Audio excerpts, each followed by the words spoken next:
Ok. Et pour les conventions, comment est-ce que le comportement du public il a évolué au fur et à mesure des saisons? Est-ce qu'il y a Alors, eu plus de monde ou est-ce que au début vous avez eu beaucoup de visibilité ou est-ce que c'est venu petit à petit? alors en fait, c'est vrai que c'est assez impressionnant parce que bon, il y a eu un avant et un après nous, évidemment. Avant nous, bon, on avait allez, à tout casser, on avait 50 personnes qui nous suivaient, qui venaient assez régulièrement en convention de nous voir à l'époque de Lost Levels. Et puis quelques curieux qui s'arrêtaient 5 minutes. Et le truc, c'est que aussi, on n'allait pas dans beaucoup de conventions à l'époque, on restait dans le sud. Et puis avec No Life, la première convention qu'on a fait après avoir été diffusé sur No Life, on est passé de 50 personnes à 200, 300 personnes qui venaient nous voir. On s'est dit, oh là là, c'est monstrueux, etc. On était loin de se douter qu'aujourd'hui, c'est des milliers de personnes. On a fait le concert des Mocottes avec 5000 personnes qui ont regardé le final de la saison 2, à peu près autant pour le final de la saison 3 Japan Expo. Ils ont été obligés de faire venir la sécurité parce qu'ils ne s'attendaient pas du tout à ça. D'ailleurs, dans le making-of, il y a des images, mais on voit une marée humaine, c'est monumental, c'est exponentiel. D'année en année, on a de plus en plus de monde. Les files d'attente, on a eu des files d'attente de 2 heures. Des gens qu'on voyait qui arrivaient dans la file d'attente et puis qui passaient devant nous. Ça faisait 2 heures qu'on était en train de dédicacer et la personne, elle était là, elle faisait ouais, non, mais 2 heures, mais voilà, ça me fait plaisir, tout ça. Et nous, à chaque fois, on est là, on se dit oh là là, mais la personne, elle a attendu 2 heures, mais on a limite envie de prendre un café avec et tout, de discuter, parce qu'on se dit, putain, t'as attendu tout ce temps-là, et il faut pas que ça dure trop peu de temps, il faut que on ait le temps de discuter un petit peu, mais d'un autre côté, il y en a tellement de gens qui attendent que si jamais on commence à prendre le café avec tout le monde, bah, du coup, les gens vont attendre 5 heures, et puis vont... Ouais, C'est vrai que et on peut s'en sortir là. ah ouais, on s'en sort plus. Donc c'est vrai que nous, c'est hallucinant. En général, c'est vrai qu'il y a certaines personnes, elles vont arriver en convention, elles vont aller à l'espace VIP, elles vont venir pendant 2 heures pour leur dédicace, et elles retournent à l'espace VIP, puis on les revoit en fin de journée pendant 2 heures.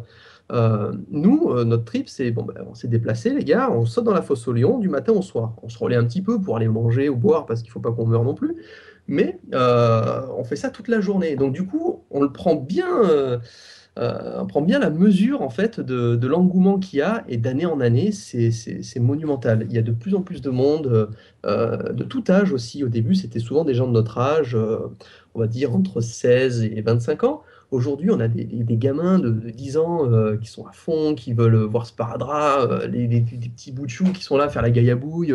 On trouve ça vraiment, vraiment très sympa. Et on a aussi des gens plus âgés. On a des gens de 45 ans et tout ça qui arrivent et qui disent oh là là, moi je joue à WoW ou tout ça, j'adore ce que vous faites et compagnie.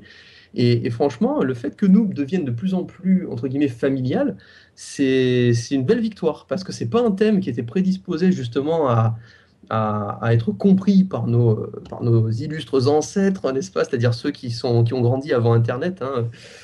Et ben aujourd'hui, on a beaucoup de parents qui viennent et qui nous disent bah, merci parce que je comprenais pas ce que faisait mon gamin toute sa journée devant tel jeu, mais maintenant qu'on regarde Noob le soir sur nos lives le vendredi, on comprend un peu mieux et finalement, ouais, c'est rigolo et tout ça. Donc bon, franchement, c'est une belle victoire et l'évolution, elle est vraiment exponentielle et on ne sait pas ce qui nous attend en 2012. On espère que ça va continuer à monter. On ne sait pas jusqu'où le pic va aller. Mais en tout cas, ça fait vraiment plaisir. D'accord. Du coup, d'une simple curiosité, vous êtes passé quasiment à un phénomène. Et ouais, c'est assez sympa de voir que ça permet aussi aux parents de comprendre le phénomène pour les enfants, des jeux en ligne massivement multijoueurs. Et pour changer légèrement de sujet, en ce qui concerne les romans, est-ce que tu as des informations à nous donner sur le tome 4.5? Alors, le tome 4.5 donc, a été signé il n'y a pas très longtemps, hein. On a donc les éditions Octobre remplies avec nous pour notre plus grand plaisir. Et donc, il sortira pour. Alors, je dois livrer le manuscrit comme d'habitude, le 15 août. Donc, il devrait sortir pour septembre ou début octobre de 2012. En général, je livre rarement le script en avance parce que je suis tellement à chaque fois en flux tendu où je relis le bouquin, où j'étoffe un petit peu. Donc généralement, voilà, ça devrait vraiment sortir fin septembre, Enfin, ouais, c'est ça, fin début septembre, début octobre. Dedans, en fait, donc le titre, c'est la faction du chaos. Alors, c'est une faction qui ne sera pas jouable, en fait. C'est une quatrième faction, mais elle n'est pas jouable. Elle est liée au background. Mais voilà, je n'en dis pas plus sur qui sera dans cette faction. Euh, et puis, par contre, contrairement au roman 3, là, ce sera que de l'inédit. C'est-à-dire que le roman 3, j'étais obligé de revenir sur des éléments de la saison 3 qui étaient ultra importants et qui ont des répercussions jusqu'à la fin, notamment la chute de l'Empire, notamment le changement, on va dire, de personnalité de fantôme qui s'est retrouvé un petit peu tombé de son piédestal. Mais par contre, là, j'aurais pas besoin de revenir sur des éléments monumentaux de la saison 4. Donc, du coup, il y aura vraiment que de l'inédit, pareil, comme d'habitude. Parce que je sais que certaines personnes ont été un peu déçues en disant Ah, c'est dommage, la première partie du roman 3, je sais déjà ce qui va se passer, même si évidemment, il y a 50% de contenu supplémentaire par rapport à ce qui s'est passé, hein. On sait tout ce qu'a vécu la Guilde de Justice, on connaît toute l'histoire de la Rose Saphir et compagnie. Donc voilà, là, le roman 4 sera vraiment dans la veine du 1 et du 2. Je vais essayer de le faire un peu plus grand, un peu plus gros, avec plus de pages. Parce que c'est vrai que souvent, je suis là, je dis, oui, j'ai mis 3 mois à l'écrire en travaillant 12 heures par jour. Et les gens me disent, ah, moi, je l'ai lu en 5 heures. Ah, bon. Ouais, Donc, c'est sûr que les gens vont lire beaucoup plus vite les romans et ils se rendent pas forcément compte de tout le temps qu'on met que vous mettez, pardon, pour le travail, ouais, mais ça fait déjà plaisir. pour le réaliser. Au final, ça veut dire que les gens, ils étaient dans l'histoire et qu'ils n'ont pas décroché. Et moi, ça me fait bien plaisir. Et j'aimerais bien y faire un roman par mois, évidemment, mais c'est pas aussi facile. Donc, ouais, le roman 4, de toute façon, il y en aura dessus au minimum 5 de romans. Et normalement, je vais continuer bien au-delà, parce que j'ai des histoires qui vont aller bien au-delà de la mise à jour 3.0. Mais je n'en dis pas plus, sinon je vais me faire taper sur les doigts par Gaïa. Ah, ok, mystère, mystère alors. Bon, en tout cas, c'est déjà bien de nous avoir donné toutes ces informations. D'ailleurs, on parlait tout au début de l'interview de l'épisode spécial Noël. Est-ce que vous comptez faire d'autres épisodes, mais par exemple pour par exemple pour la nouvelle année ou autre, qui se retrouvaient donc dans la série Nous? On va avoir, alors c'est ça, c'est qu'en fait, on va avoir d'autres thèmes, c'est-à-dire qu'on va avoir la Saint-Valentin, qui sera présentée normalement dans la saison 4. Le seul problème, c'est que quand on va tourner la Saint-Valentin, il ne sera pas forcément diffusé le jour de la Saint-Valentin de notre vrai calendrier. C'est-à-dire que j'ai calculé, il me semble que ça va tomber sur l'épisode 6 ou un truc comme ça, la mi-février. Et donc là, ce qui va se passer, c'est que dans la trame de la saison 4 et de la saison 5, on va intégrer en fait euh, un passage spécial Noël, un passage Saint-Valentin, et puis il y a d'autres thèmes comme ça, parce que dans les MMORPG, ça se fait souvent en fait quand on va sur World of Warcraft. Enfin, je dis World of Warcraft parce que c'est celui auquel je joue le plus souvent, et les autres, je les teste, je m'y intéresse, mais je n'ai pas le temps d'y jouer parce qu'évidemment, sinon il n'y aurait pas beaucoup d'épisodes qui seraient faits.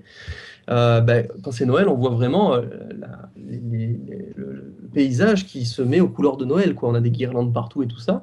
Ça fait vraiment partie du quotidien d'un MMORPG. Et donc, quand dans l'histoire, ça sera Noël, on verra justement ce que j'ai voulu tourner et qu'on n'a pas pu faire. On verra le passage de Noël. Et idem pour la Saint-Valentin, que ça devrait être assez marrant, puisque parmi les nouveautés de cette saison 4, on a les petits déboires amoureux de certains personnages qui arrivent, qui permet d'apporter un style d'humour nouveau qu'on n'a pas encore exploité jusqu'à maintenant, et qui sont aussi propres au MMORPG, puisque par exemple on peut se marier pour de faux dans World of Warcraft et dans bien d'autres MMO. Donc voilà, c'est des éléments qu'on n'avait pas encore étudiés jusque-là. Et donc voilà, effectivement, il va y avoir des passages un peu spéciaux comme ça au fil des 2 saisons qui restent dessus. Ah bah ça promet. Ouais, ça va être assez marrant. Faut juste qu'on évite de tourner l'épisode, par exemple, de Noël en mois d'août. Ça risque de faire un peu débile, les personnages. Ok, une question pour toi, Fabien. Quelle est la différence entre Fungisoft et Holiday Studio? Alors en fait, la Fungisoft, c'est notre organisme de départ, c'est une association. Parce qu'à l'époque, en fait, notamment quand on a signé chez No Life, No Life, pour des besoins juridiques, avait besoin d'avoir un organisme possédant ce qu'on appelle la personnalité morale. C'est-à-dire que, en gros, si jamais un jour il y a un problème et qu'il y a une attaque en justice, par exemple, hein, ou un litige, il faut qu'on sache à qui s'adresser. Parce que c'est ça le problème, c'est que si jamais on avait signé, mais sans savoir qui est-ce qui signe, le jour où il y a un problème, tout le monde se serait renvoyé la balle. Ah ben c'est Fabien Fournier, l'auteur. Ah ben oui, mais c'est pas moi, c'est eux les acteurs qui ont fait le tout, machin et tout ça. Là au moins, on a un organisme qui permet justement d'avoir la personnalité morale et de centraliser justement toutes ces contraintes, pas forcément des litiges, hein, ça peut être des partenariats, ça peut être plein de choses comme ça. Et Olydri, en fait, c'est une boîte, une SARL, qui a été créée il n'y a pas longtemps, en fait, il y a 2 mois. Jusqu'à maintenant, c'était juste notre nom de prod. Aujourd'hui, c'est devenu une SARL. Parce que quand justement il y a un budget qui est en jeu, il faut que on puisse avoir justement une personnalité, parce que c'est encore plus vrai là maintenant. Il faut avoir une structure qui permette de s'organiser. Parce que quand on signe des contrats avec, par exemple, Frogster, qui est une multinationale allemande, eux, ils nous disent, on a besoin d'avoir une certaine sécurité. On ne peut pas signer avec quelqu'un, et puis si un jour il y a un problème, on ne saura plus à qui s'adresser. C'est aussi un gage de sérieux. Alors, on est amateur, on n'a pas des gros budgets, mais justement, il faut qu'on puisse, pour se structurer, avoir justement la structure juridique derrière. Et c'est là que ma formation dans le droit m'aide un petit peu. C'est que pour demander des aides, par exemple, auprès du Conseil national de la cinématographie, il faut être une boîte. Sinon, on n'a pas d'aide. Ils ne prêtent pas, par exemple, aux associations. Donc voilà, il y a tout un tas d'éléments comme ça. Si on veut continuer à progresser, il faut se structurer en conséquence. Et donc l'association nous permet de gérer tout ce qui n'est pas lié à l'argent. Donc les acteurs, qui eux fonctionnent, on va dire, c'est une activité qu'ils font en plus. La web série ne fonctionne pas sur je demande de l'argent.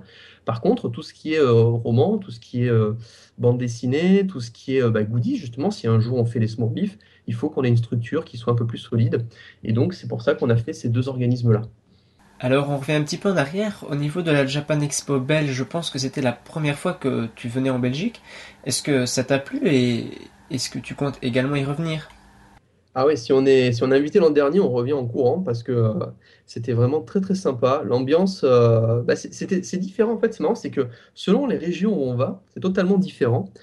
Paris, ça va être l'usine, c'est-à-dire qu'on est jeté dans une espèce de masse informe de personnes qui s'agglutinent partout. Enfin, c'est impressionnant. On n'arrive pas à en voir le bout. Il y a des conventions qui sont plus petites, donc à taille plus humaine, qui sont très très sympas.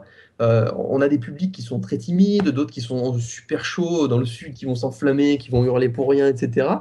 Et en Belgique, il y avait une ambiance qui était différente de celle qu'on avait en France. Et on a vraiment été à fond parce que tout le monde était super gentil, super poli, super prévenant aussi. On a été accueillis comme des rois. Franchement, c'est vraiment bien bien amusé. Et pour un premier opus de ce Japan Expo, en Belgique, à Bruxelles, c'était vraiment très très sympa. Et puis en plus, la place de Bruxelles était très très agréable. Il faisait un temps presque estival. On a halluciné. Je pense que ça doit pas être tout le temps comme ça. Hop. Et tout à l'heure, tu avais dit que pour le tournage, le déplacement du matériel et des acteurs, c'est assez contraignant et ça peut être onéreux.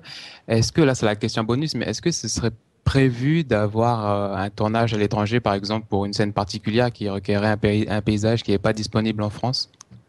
Alors, c'est vrai que ça, tout ça est une question d'opportunité. C'est-à-dire que si jamais un jour on a par exemple un organisme, comme ça s'est passé pour Carcassonne, bon, c'est la France, mais ça peut s'appliquer à un autre pays qui vient nous voir, qui nous dit, bon ben voilà, on connaît votre série, on serait super intéressé pour droit, et donc du coup, qu'il y ait une sorte d'organisation, de logistique qui se fasse. On fait ça aussi pour Orléans, avec les Geek and Ferries qui organisent tout ça, qui vont faire du repérage, qui aident au défraiement et compagnie. Ce qui nous permet de déplacer tout le matos dans un endroit qu'on n'aurait pas forcément dans le sud. Donc c'est vraiment une question d'opportunité. Et généralement, c'est vrai que nous, on n'a pas le réflexe de faire les démarches. C'est souvent des gens qui nous proposent, et nous, on se dit, ah, bah, c'est faisable. Ou contrairement, on se dit, ah, ça va être compliqué parce que le lieu n'est disponible qu'en semaine, et nous, on travaille en semaine, machin. Donc voilà, c'est plutôt comme ça que ça fonctionne. C'est vraiment au fil des possibilités et donc de notre planning, parce qu'évidemment, c'est très contraignant, parce que souvent les acteurs finissent de bosser le vendredi soir, et donc ils sont libres que le week-end. Et donc si jamais on va trop loin et que, par exemple, il nous faut, je sais pas moi, une après-midi pour aller sur le lieu de tournage, c'est compliqué, puisque ça veut dire que ils vont rentrer soit le lundi matin, et vu qu'ils travaillent, c'est pas possible, soit le dimanche très très très tard, soit on pourra tourner dans une fenêtre qui sera très très faible. Donc après, il y a des vacances aussi, donc ça dépend. C'est vraiment quand l'opportunité se présente, on l'étudie, et si c'est faisable, on le fait. D'accord. Et est-ce que tu aurais une dernière chose à ajouter pour conclure l'interview? Bah, d'abord, un grand merci de m'avoir donné la parole. On avait eu du mal à savoir, mais on a réussi. On avait fixé cette date-là et ça va. Je m'en suis rappelé et j'avais rien prévu aujourd'hui pour être présent. Donc, bah, merci pour ce temps de parole et puis de nous accorder un petit espace sur votre site internet.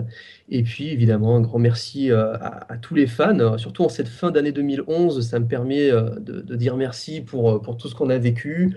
Bah, comme je disais tout à l'heure en convention, vous êtes super nombreux, vous êtes super sympas. Nous, ça nous donne vraiment plein d'énergie pour continuer tout ça. Et surtout, vous êtes super compréhensifs aussi quand on a un pépin. Parce que généralement, les gens ne tiennent pas trop rigueur quand on a un retard ou quelque chose comme ça. Là, d'ailleurs, pour la petite anecdote, on parlait de choses qui nous ont empêchés de tourner. Euh, J'y pense maintenant, mais on avait aussi quelques membres de l'équipe qui sont devenus papa et maman. Donc, évidemment, avec un bébé qui vient d'arriver, on ne pouvait pas lancer le tournage dès septembre. Donc, en fait, on a deux acteurs qui. En fait, on en a même trois. On a Emdad, Golgotha et Sparadrap qui sont devenus papa-maman. Donc voilà, eux, pareil, un petit clin d'œil pour cet heureux événement. Et puis merci aux acteurs aussi de continuer à rendre tout ça possible, parce que sans eux, je ne pourrais pas faire grand-chose. Donc voilà, des merci vraiment à plein plein de monde, à No Life, à Kazé, à Octobre, à Soleil, et j'en oublie forcément qui iront me fouetter plus tard. Mais voilà, un grand merci à tout le monde. Enfin, en tout cas, on vous souhaite tous nos vœux de réussite ben, pour la suite de la série. Puis on espère que la vivre super longtemps. Bah, j'espère aussi. Et puis c'est vrai que merci. Et c'est vrai que les fansites, c'est ce qu'il y a de plus important parce que c'est vous qui faites vivre une licence, hein. C'est les fans qui vont faire des fanfics, des fanarts, qui vont relayer l'information comme vous le faites. Sans une communauté, au final, on serait anonyme alors on le ferait quand même parce qu'on fait ça pour déconner, mais on se ferait peut-être ça au même rythme et on serait peut-être un peu moins motivé. Donc c'est vous qui êtes notre énergie. Donc aussi longtemps que vous serez là, on continuera à faire nous ou d'autres projets avec grand plaisir. Non, ben, on sera là en tout cas. Et puis ben, bonne année aussi, 2012, enfin, déjà un peu à l'avance, mais on Bah oui, espère c'est que normal. vous avez prévu plein de belles résolutions et que vous allez nous préparer plein de belles surprises pour la suite des épisodes. Avec grand plaisir. Bah, bonne année à vous aussi. Bah, écoutez, encore une fois, merci. Puis donc, je vais décoller, sinon je vais me faire couper en deux. Incendie, oh, ouais, d'accord. Ok, pas de souci. Merci en tout cas et à bientôt. À très bientôt et encore merci. De Au rien, au revoir. revoir.